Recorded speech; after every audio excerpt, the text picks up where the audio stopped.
Hello and welcome. Hello, thank you. Welcome to the annual meeting of your San Diego City Employees Retirement Association. I'm Cynthia Queen, the Member Services Director, and I'm happy to see you all here today. Right now, this program is all about you, the employees, stormwater and transportation, debt management, park and rec. Raise your hands. Yay, good job.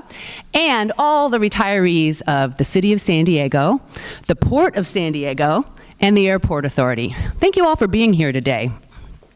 We present this annual status report to remind you that your pension is stable and on solid footing for the future to continue paying your retirement benefits. We're going to examine that today by looking at the past and the present of retirement systems, and looking how things have changed between back then and now. Now I'd like to introduce our team for today. Here we have Liza Krisofi, our Chief Investment Officer. Here we have Marcel Rossman, our Deputy CEO. And over here, Greg Rodemaker, our Chief Executive Officer. I'd also like to introduce a few folks from the audience. Over here, we have Mr. Dick Wilkin, who is a former trustee of the Board of Administration and also on the Board of Directors of the Retired Employees Association. Over here, we have Joan Hernandez, who is the president of the AFSCME Local 127 Retiree Association. And over here, we have Ron Moskowitz and Dave Hall, who represent the Retired Fire and Police Association. Dave is the current president of that group. They also represent the Retiree Issues Task Force, and Dave is a former board member. Let's just give him a hand for that. And there's someone here who needs no introduction, Mr. Joe Flynn right here. Raise your hand, Joe. Now, as a perk of belonging to one of these retiree associations, you get a free subscription to Joe's email blast, which will keep you updated on all news related to retirement. Trust me, it's a great deal. How many of you are members of a retiree association? I see a lot of you. Good. If you're not, I highly encourage you to speak to one of these folks after the meeting. These retiree associations keep on top of the most important issues affecting retirees, and they provide critical input to me and the team to ensure that we continue to provide top quality service to all of you. And now, I would like to introduce the president of SDCERS Board of Administration. He was appointed by the mayor and has served for the last 7 years working hard to keep this system moving forward and doing great. Here is Mr. Valentine Hoy.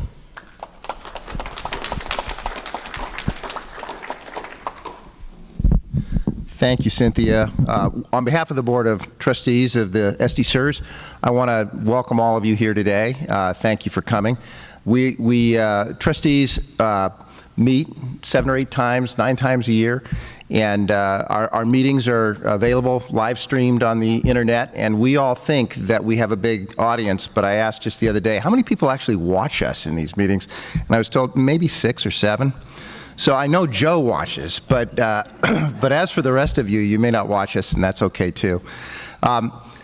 Last year at this time, I stood here in a state of panic because I had just been told, maybe a month earlier, that our longtime and much beloved CEO, Mark Hovey, would be retiring. And that came as quite a shock to me because when Mark asked me to step in as president of the board, he didn't tell me that he was planning to retire a short time later.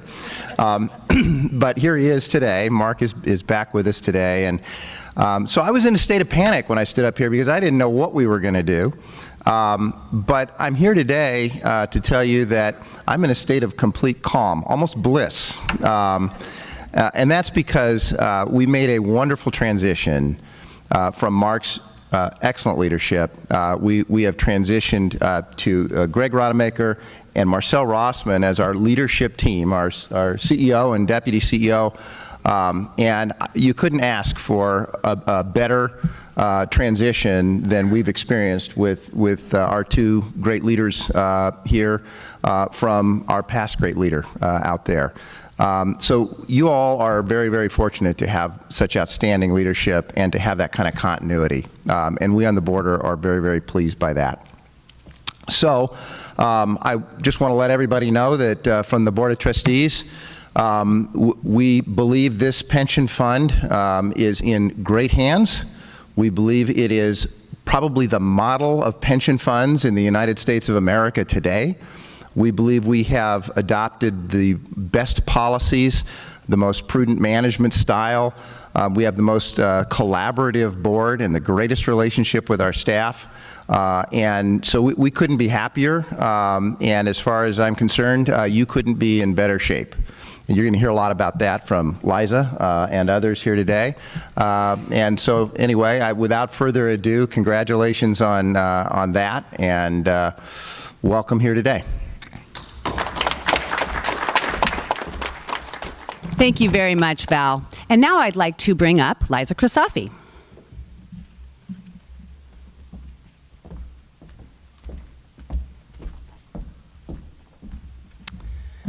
All right, good morning.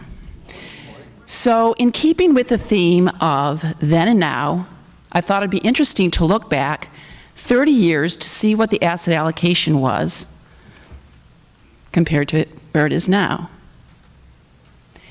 And you can see it was pretty simple. 3 asset classes: stocks, bonds, and cash. 42% in bonds or fixed income, 20% in cash, and 38% in equities or stocks. You can see we had a market value of $680 million, and it was managed by one firm, a brokerage firm, Scudder Stevens. And you're probably thinking, well, why did we have so much in fixed income and cash? This shows you where interest rates were back then. This is the 5-year Treasury rate, and you can see that you could earn somewhere in the range of 8 to 9.5% in a 5-year Treasury. And even in cash, money market rates were running somewhere in the 7.5 to 7.75. So you could earn a great return just in cash and fixed income, and you didn't have to really be that diversified. Okay, fast forward 20 years to June of 2008. You can already see that we have a more diversified portfolio. And some of the major changes are, in U.S. fixed income is now down to 30%, and we have another 4% in international fixed income to add some additional diversification. So that comparison is, we had originally, remember, 42% in fixed income. We're now down to 34%. U.S. equities are still at 38%, but we've added a significant component to international or non-U.S. equities at 17%. So the total equity allocation has moved up from 38% to 55%. We've added 11% to real estate, which adds diversification and provides a strong source of income, and that allocation was added in 1990. We have a market value now, $4.6 billion, 34 active managers, and importantly, the portfolio was all active managers. So let's see what was happening with interest rates. You can see they've come quite a bit down. The 5-year rate's now down at 3.36. So you have to look to other asset classes to earn the return that you're looking for. So we're looking to add real estate, international equity for the potential of additional returns. And then you look at our asset allocation as of last June. And you can see we have a much more diversified portfolio. And some of the major changes are, 1, U.S. fixed income is now down to 22%. And we moved from a core plus mandate to a core mandate. And that basically means the core plus mandate managers could hold some high yield, some emerging markets, some non-U.S. bonds. And that was moved to a core bond mandate where they're basically buying very conservative U.S.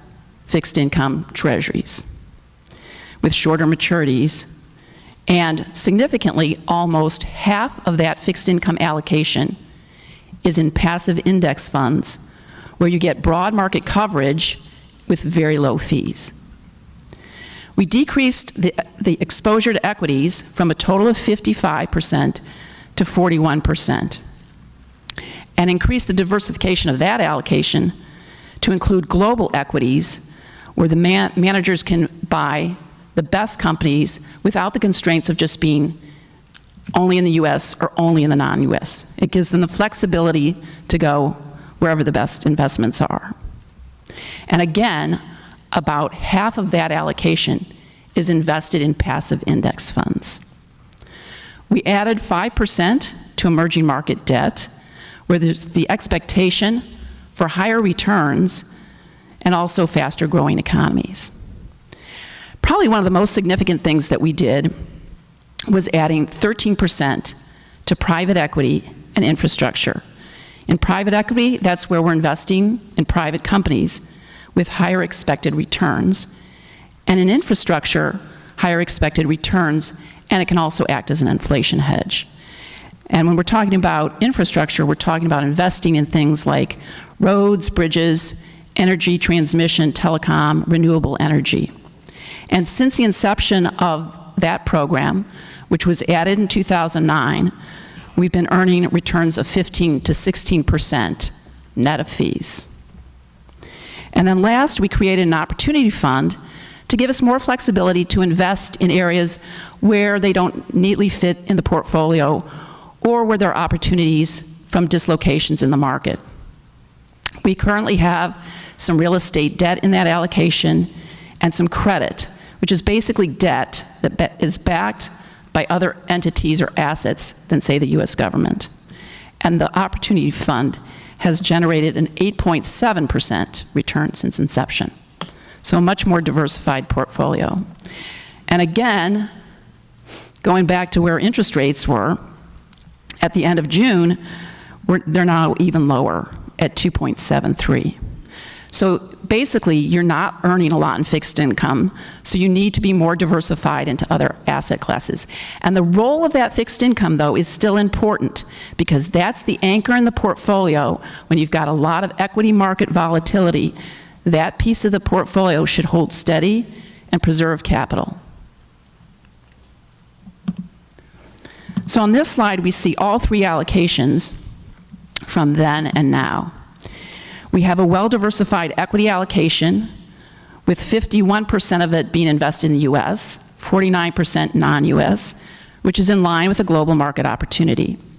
And we have a significant component of passive management.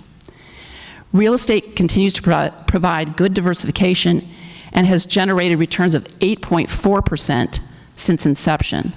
We're invested in all the four major property types: apartments, office, industrial, and retail.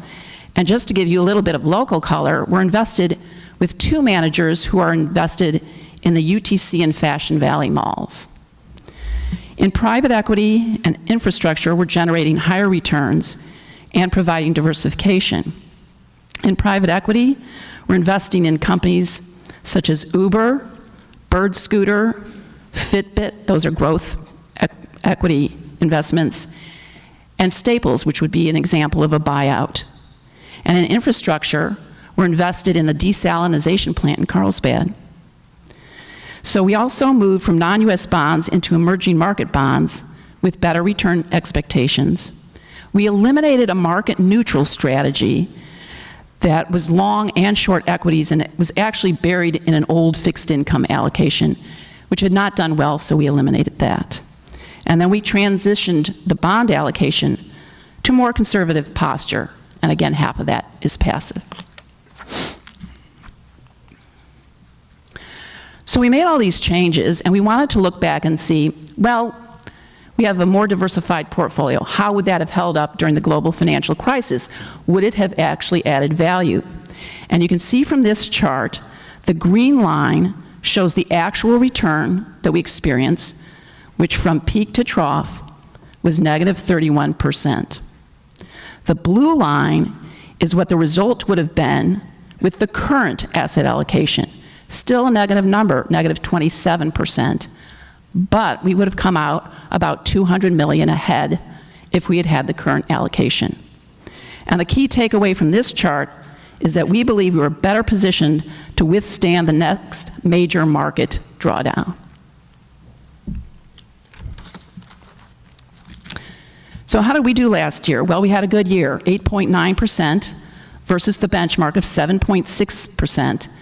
So we outperformed the benchmark by 1.3%. It was a good year overall and strong outperformance versus the benchmark, which means that all the active managers significantly outperformed. The long-term numbers still look good, but you will notice the 10-year number still includes the results of the global financial crisis, where we had 2 years of negative returns. So what were some of the highlights from last year? Well, the stocks in SDCERS portfolio were up 16.3% versus the benchmark, the Dow Jones Total Stock Market Index, of 14.8%. All the active managers outperformed their benchmarks. That's unusual. Small cap stocks, where we have an overweight in the portfolio, were also up strong, 17.6%. And then the market really was led by technology stocks, up 24%, and energy and consumer discretionary stocks. Private equity and real estate continue to be very strong contributors. Private equity was up 16.5% last year versus the benchmark of 10.8. It was led by buyouts, where fund managers are buying companies to improve results. Growth equity, like Fitbit and Bird Scooters that I just mentioned, where managers are providing capital to companies for expansion. And then distressed investments, where managers are providing capital to companies that have operational or financial challenges. In real estate, we had a return of 11.8% versus 7.7% for the benchmark. We continued to see the value of properties rise, and we saw a strong income component from growth of property rentals in the office space and very active leasing. Fixed income returns were modest. In the US, fixed income returns were down 0.3%. And you'll keep in mind the Fed has been raising short-term rates. When rates go up, bond prices go down. And the Fed has raised interest rates 7 times in the last 3 years. And emerging market debt was down 2.3%, which basically was a result of a strengthening US dollar and slower economic growth than expected in some of those countries. So overall, a strong year. We have a well-diversified portfolio, and we think we're well-positioned for the future. And that concludes my remarks. Thank you.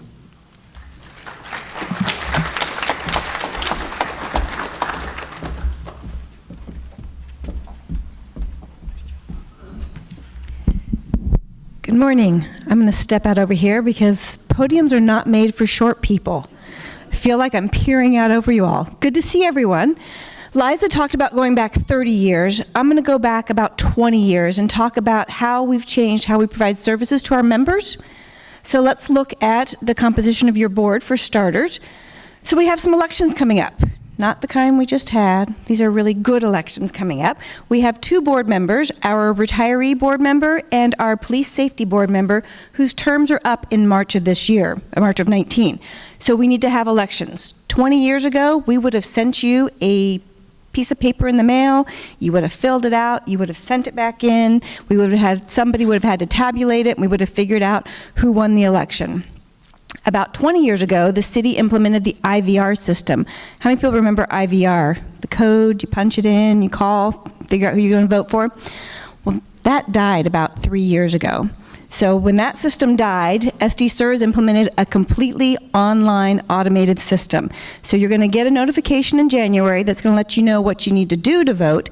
And then after that, you're either going to go online or you're going to call in and place your votes for our 2 new trustees. The other things that have changed is how you get your information from us. So 20 years ago, if you wanted to know what your contribution balance was, you would have had to call SDCERS, call us, write us, send it via carrier pigeon, owl, however you wanted to get it to us. Come and ask us the information, and then we would have somebody on our staff call you back and let you know what your contribution balance was. About 10 years ago, we got an online portal, member portal. You could log in and you could see your contribution balance. It was pretty close. There may have been a lag in the reporting of it. About 4 years ago, we implemented our new system, and now 24/7, you can go online, find out exactly what your balance is, and the information you're getting online is the exact same information that our staff has. So whether you call our call center and ask them your balance, or whether you log on to your secure member portal, you're getting the exact same information. Benefit estimates is another way that we've changed things quite a bit. Again, back then you had to call or write to us. Staff would take that information, they would have to go review your account, make sure that everything looked correct in your account, and manually calculate your benefit. Again, about 10 years ago, we put on our website, not in your portal, but on our website, a generic calculator. So you went in there and you said, I'm a general member, I'm a safety member, I've worked this many years, and I think this is my highest one-year salary. And you got an estimate, and it was going to be somewhat close, but not quite there. Again, now, log on to our secure member portal, and you can find out, you can do a benefit estimate and find out exactly what your benefit's going to be based on the data we have right now. Again, that estimate you're getting online is exactly the same information as our staff has. In fact, when you do an estimate online, we can see in your account that estimate. So if you did have a specific question, you can call the call center. They can see the estimate that you did when you were online. And you can do it 24/7. So Saturday afternoon, you're hanging out, and you're like, you know what? I really want to know what happens if I retire next year. Go online right then, and you can find out. So now, you've gone and done your benefit estimate, and you've decided, you know what? I'm ready to retire. So let's talk about how you go through the process of retiring. 20 years ago, you would come and meet with a counselor. You'd spend the first 15, 20 minutes at least going through and filling out by hand the paper application. It was about 7 or 8 pages, lots of decisions you had to make, lots of things to fill out. Back in 2016, we put our online applications up. So now you go online, you complete your application online. Once you submit that completed application, our call center calls you to schedule an appointment to come and meet with a counselor. When you come in and meet with a counselor, that first 15, 20 minutes that you spent just going through filling out paperwork, you've done all of that. So you're going to have a much better session with our counselor to spend more time talking about the things you really need to know. What are the options available to you? Is it better if you retire this month or that month? Should you do drop? All those questions that you really want answered. So now you've retired, and let's talk about how you're going to get paid. So 20 years ago, we were mailing paper checks. So it happens that payday, the end of the month, is on a Saturday, so you get your check on a Saturday. Mail delivered on Saturday, but the banks weren't open on Saturday, so then you had to wait till Monday, and then you had to remember banks were open like 10 to 3, so you had to make sure you got there in the right time, get it deposited, and now you had your money available to you. Back in 2011, we instituted direct deposit, and we now require all of our new retirees to select direct deposit. So when you have direct deposit, the last day of the month, you know your check is in there, you've got it there waiting for you. You can also then log into our employee portal or your member portal and see what was in your check. How many people are aware that the board voted to pay 13th check in corporate in November? You all should be aware of that, right? So, guess what today is? Payday! So you can leave here, log into your member portal, and you can find out exactly how much your 13th check payment was. So that's a lot of the ways that we've made things better for our members, for your day-to-day processing with us. We've also made some changes in our actuarial valuations. So our actuarial valuation we do once a year.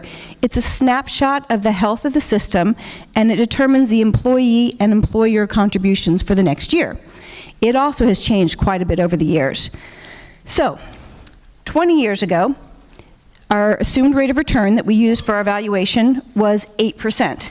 Now, if you remember, Liza was talking, so I'm talking about, this is the 6/30/97 valuation, and I'm comparing it to the 6/30/17 valuation. So that's the 20-year period I'm looking at. We don't have the 6/30/18 valuation yet. So 6/30/97, the assumed rate of return was 8%. So if you remember from Liza's comments, in 1988, 5-year treasuries got you over 8%. But if you look at that same information, in 1997, 5-year treasuries got you 6.3%, and we had a discount rate of 8. So that's that diversification that Liza was doing to keep us making these numbers. Our current rate is 6.5%. And again, you heard Liza say the current 5-year Treasury rate is 2.73. So again, a bit of a gap there we've got to make up through that diversification. 20 years ago, our funded ratio was 94%. That was a combined number for the port and the airport. Today, the city's at 71, port's at 74, and the airport's at 89. So those funded ratios are derived from our assets and our liabilities. And here's a case where I decided to go back even a little bit further. So if we go way back to 1977, back in 1977, we had $162 million in assets and $267 million in liabilities. Fast forward 20 years to 97, we're at $1.7 billion in assets and $1.8 billion in liabilities. Fast forward another 20 years, our valuation from last year, $7.4 billion in assets and $11.2 billion in liabilities. Now remember, Eliza said our portfolio now is a little over $8 billion, so we've continued to grow since last year. So how do we get those assets? They're coming to us from employer and employee contributions. So if you look 20 years ago, our employers contributed about $50 million that year. Last year, $346 million. So a significant increase in the contributions. Employees are also contributing more. So 20 years ago, employees contributed on average about 5% of their salary. Today, they're contributing on average about 12% of their salary. And then who are these members we're talking about? Again, I thought it was fun to go back even further on this one. So let's go back to 1977. We had a little over 8,000 members. About 25% of them are retired. So that meant we had 3 active members for every 1 retiree. Then we go to 97. We've almost doubled, about 15,000 members. Now we've got 28% retired, so we really have about 2 active for every 1 retiree. And then fast forward to 2017, 21,000 members, about half of them are retired, so about a 1-to-1 there. That's a normal progression you should see as a plan matures. We've got new people coming in, we've got our retirees living longer and longer, so we would expect to see more retirees than actives as the plan continues to mature. Now if we go back to 1997, their pensionable payroll, so the salaries that we were calculating benefits on, was about $408 million. That was $408 million for almost 10,000 employees. Go to 2017, it's gone up to $515 million, which we would expect, but now we're talking about 7,000 employees. So you can see average salaries have gone up, overall payroll has gone up, even though our number of active members has gone down. And this clearly shows you what's happened with salaries and benefits. So this is another one where I felt going back 40 years was really interesting. So back in 77, average salary a little over $14,000, average benefit about $5,000. Then you go back 20 years ago to 97 and you see average salary a little over $40,000, average benefit about $15,000. And then you fast forward to 2017, and that's combining all 3 of our plan sponsors, City of San Diego, Port of San Diego, and the Airport Authority. We're at average salary of a little over $80,000 and an average benefit of about $45,000. So you can see the plan has really grown over the years, and there's been a lot of changes in the plan. And with that, I'm going to go ahead and introduce Greg Rodemaker.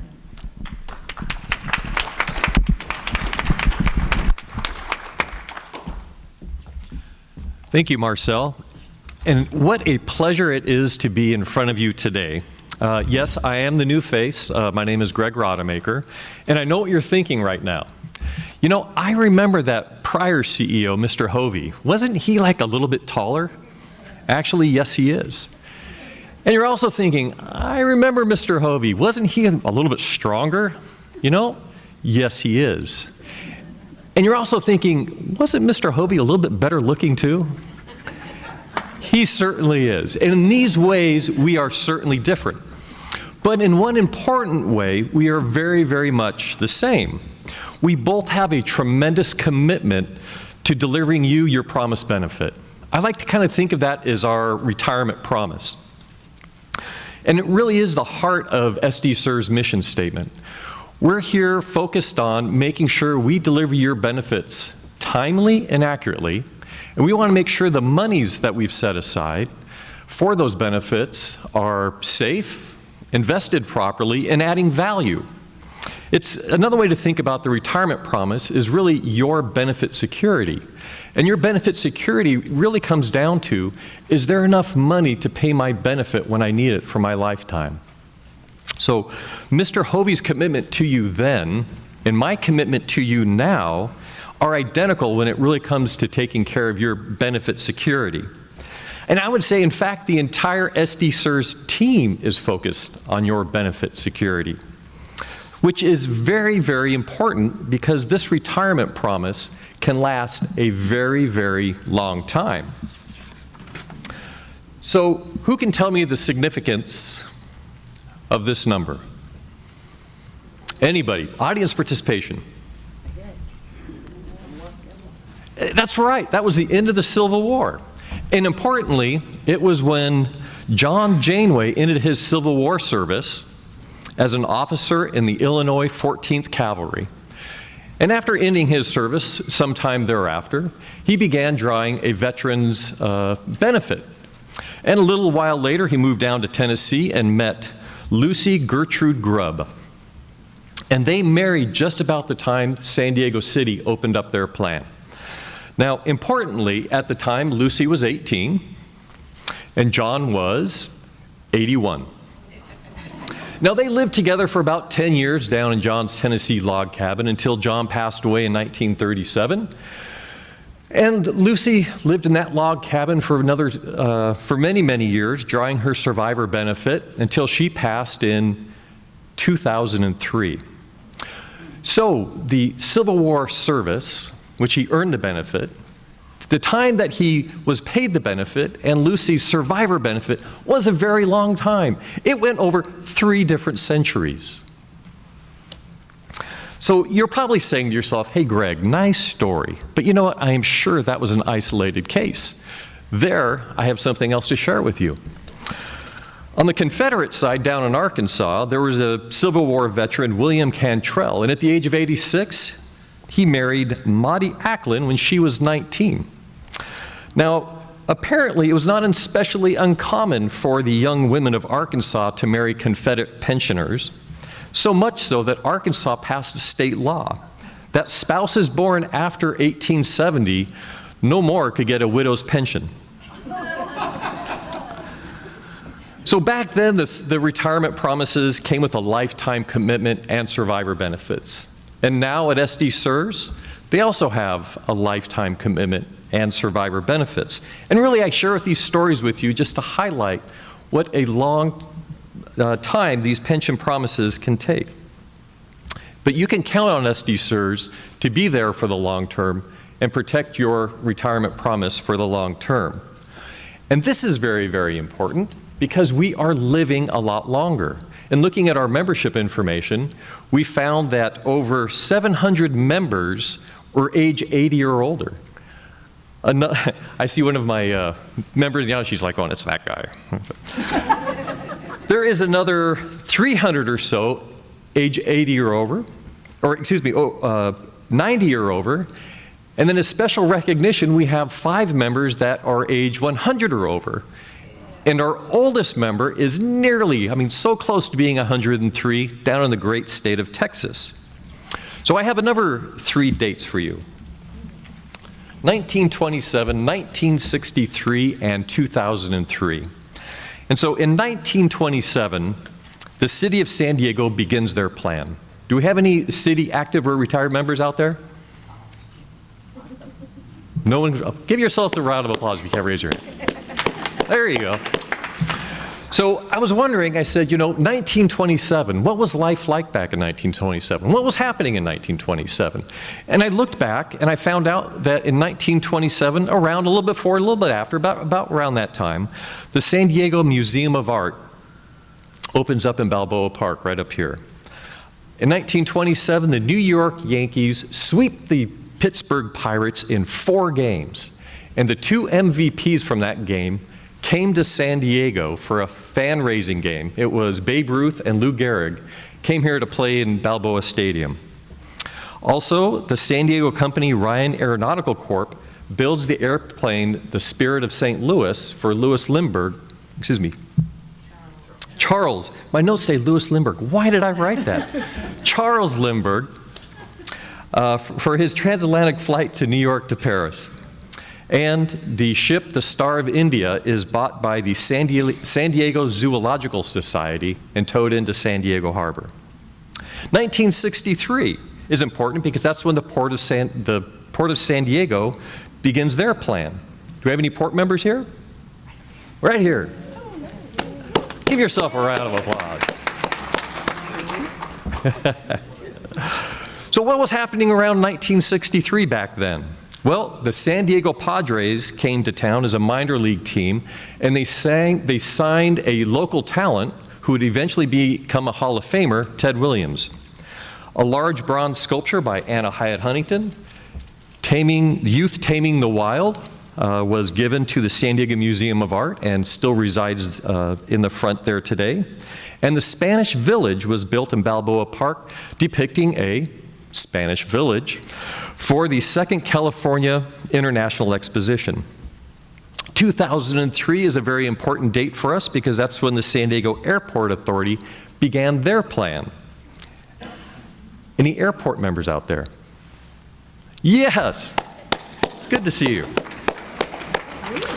So what was happening back in 2003? Well, over the headlines, almost everything was talking about the San Diego County Cedar Creek fire. And at the time, it was the largest wildfire in California, consuming over 250,000 acres. But it was also the year that we started the SWELL project to educate San Diego elementary students about the understanding and improving of conditions of San Diego waterways. And it was also the time where the Padres ballpark sold the naming rights to Petco Animal Supplies. So it got me thinking, well, what's happening in San Diego now? So I look and I find that San Diego is the second largest city in California. Our population has grown from 140,000 to 1.4 million members in our community. And the economy is very robust, and it's diversified between defense, innovation clusters, and tourism. And not surprisingly, the U.S. News World Report included San Diego as one of the best places to live or retire in 2018. So from then to now, I would say that the city, the port, and the airport employees have been instrumental in helping our community grow and prosper. And similarly, SDCERS has been with you and will continue to be there to help you with your benefit security, no matter what happens, even during challenging times. So I was thinking back about 20 years ago, what was going on? Well, back then in the investments, it was a very strong economic time. The stock market was soaring to new heights.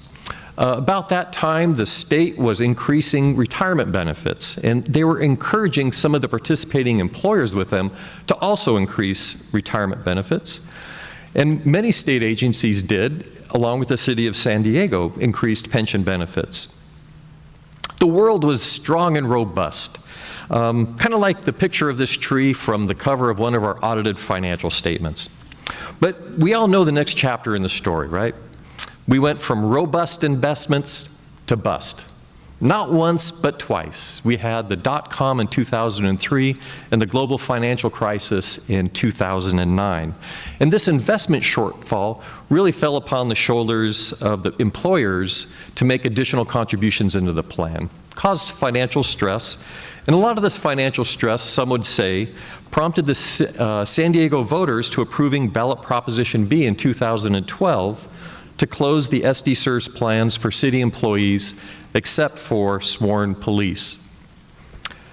Now, after the election, an action or a lawsuit was filed with the Public Employment Relations Board, or known as PERB, claiming that the city did not follow labor laws leading up to Proposition B election. Now, the PERB agreed that labor laws were not followed by the city, and the city appealed to the California Court of Appeals. And the Court of Appeals found that the city had acted appropriately. Well, this finding was appealed to the California Supreme Court. And in August 2018, the California Supreme Court found that the violation of meet and confer labor laws occurred in connection with the passage of Proposition B and sent the matter back to the Court of Appeal to find the appropriate remedy for the violation. Upon which the city asked for the California Supreme Court for a rehearing, that perhaps the California Supreme Court did not adequately address the city's First Amendment rights, and the California Supreme Court declined to rehear the case, so the matter is currently before the Court of Appeal. Now, this running history of what happened with Proposition B is, widely publicized in the media. So there's nothing new here, just kind of doing a recap for you. But the reason I bring this up is I also want to highlight that SDCERS is not a party to this litigation. SDCERS stands ready to implement actions by the Court of Appeal or by the litigants as they search for a resolution or remedy. So thinking about then and now, it's also interesting to talk about the future. And when you ask somebody about the future, a lot of times you'll hear that old cliche, well, time will tell. And I think that's true. Sometimes it's hard to really prognosticate what the future will be. But I will say, I think it's going to be really good. And why do I think that? Is because there's a lot of strengths built into SDCERS as we move forward to embrace the future. And number one at the top would be effective board governance. We have 13 members that work together, and they come from different constituencies. We have some that are elected by the retirees, some elected by the general members, some elected by the safety members, and members of our community that are appointed by either the city council or the mayor. And they work together with a common goal to do what's right for the trust. And in the past year that I've been here, I've observed this, and it is working well. And so they work together in putting the pension trust first and foremost in their decision-making process. Number two, planned funding is getting stronger. As Marcel shared, we have a snapshot in time of how our funding's doing. The city is about 71% funded. The port's about 74% funded, and the airport's about 89% funded. And I think that is going to be getting better and stronger as we move forward. Now, I would expect that it won't be kind of this nice, walk up a mountain like if you're walking a potato chip rock. It's going to be kind of up and down. But I think it will be positive moving forward. Number three, our assets are performing well. As mentioned, our asset target allocation is about 6.5%, and we have a really solid foundation of a globally diversified portfolio with a good balance of defensive and return-seeking investments, and we're really well positioned for whatever the market brings forward in the future. Number four, employers are making the required contributions. Many times in the media, you will be reading about financial systems, retirement systems in financial distress. In looking at this, many of these, if not all of them, it's because the people aren't making their contributions as required. And it's generally not the members, it's the employers. Notably, when you read the newspapers, you'll read about the state of Kentucky, the state of New Jersey, the state of Illinois, and all of those types of systems, the employers or the state legislatures chose not to fund the plans as they should. I am really proud and happy to say that the employers that participate with SDCERS make their required contributions. They make them, some put in more than they do by their own volition, but everyone makes their contributions when required. So that is a very, very good thing for us. Number five, strengthening relationships. It is really important that we all work together. When I talk about that is that SDCERS has the commitment to working with all of our stakeholders, which includes the retiree organizations, the active member organizations, and the plan sponsors to overcome the challenges that will come our way. And we know challenges are going to come our way. But it's SDCERS' perspective is that if we can work together, we will be a lot stronger and able to overcome these challenges rather than working separately or against each other. So we have this commitment in working with everyone together, and we hope to do that. We'll certainly be more successful if we do. And the last one, but certainly not the least, is you've got a great SDCERS team. I agree with President Hoy as he mentioned this. We do have a very, very good team. And it's with pride that I boast about the team that I work with because everyone is focused on protecting your benefit security. the entire organization as a whole, that is what we do. And I know we're building a stronger retirement system, more stable, more secure, keeping that retirement promise to make sure that we can deliver your retirement benefits when they become due. So with that, I thank you very much.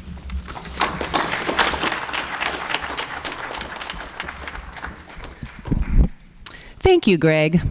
I hope you have all enjoyed this virtual history of retirement plans and your retirement plan, and that you all feel confident in the future. Now, there are two things that I would like for you to remember. First, the member portal. This highly secure and private website allows you to access your personal retirement account. Now, this is where a retiree would go to view their monthly pension payment statement, and active members would go to create a benefit estimate. If you are not already registered on our member portal, I highly encourage you to go to our website at SDCERS.org, and at the top, you'll see the member portal icon. Just click there and follow the instructions to register. If you have any questions, we'd be glad to assist you. Secondly, beneficiaries. I will never stop bugging you about your beneficiaries. If you are an active employee still working, you still need to have a beneficiary listed now.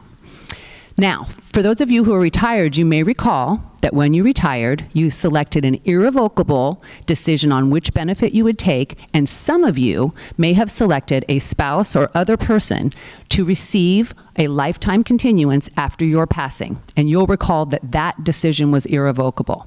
But what's important is that you remind or let that person know that they have been designated, and maybe let those know who were not. But what's most important is that you inform your family of these decisions and let them know that after your passing, you should contact SDCERS, because we always take care of you. Now, of course, if you have any questions at all, I encourage you to contact us via the internet, or during the regular business hours, you can contact our call center at 619-525-3600. After this meeting, if you have questions, I do encourage you to contact us at the office so that we can look at your account and answer your questions specifically. And every time you contact us, we will ask you some security questions to ensure that your data is secure. All of this is highly important to us. Now, each of us here are stakeholders in this pension system, and I'm proud of all of us for coming here today to be educated and to learn about our retirement future. I personally had a lot of fun playing bingo, and I hope you all did too.